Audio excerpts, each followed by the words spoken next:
Qu'est-ce qui s'est passé avec ta première fille? Je l'ai étouffée avec du sable.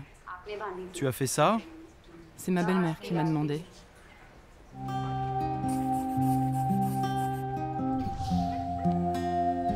Jaisalmer. La cité d'or se dresse au-dessus du désert, perdue, à l'extrême ouest de l'Inde. La forteresse n'a pas bougé depuis le Moyen-Âge, et les mentalités non plus. Les hommes, depuis des millénaires, s'accrochent à une tradition barbare.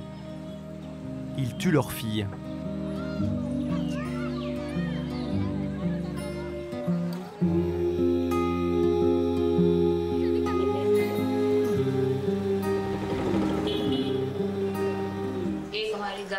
Quand ma deuxième fille est née, ma belle-sœur et ma belle-mère l'ont prise. Moi, je me suis caché le visage. Je ne voulais pas voir ça. Elles l'ont mise dans une boîte. Elle était nue. Elle n'avait pas d'habits. Ensuite, on les laisse comme ça toute la nuit. Et elles étouffent lentement.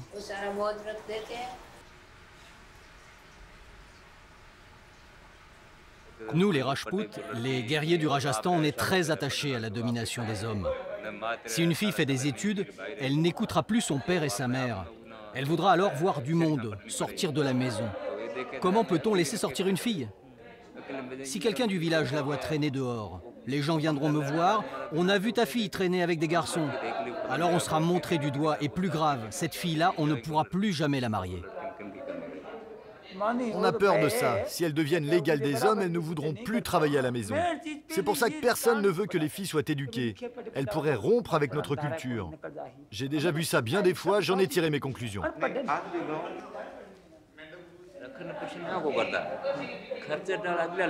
Si on ne garde pas nos filles, c'est parce qu'elles coûtent beaucoup d'argent, surtout au moment du mariage.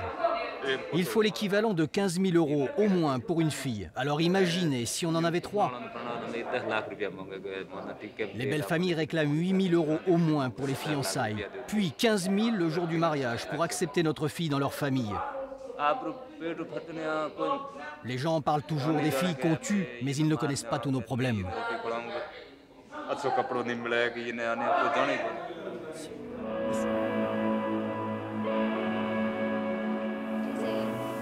Les hommes ne veulent pas que les choses changent. Ils veulent conserver leur position, leur autorité. Ils veulent continuer à décider de chaque chose.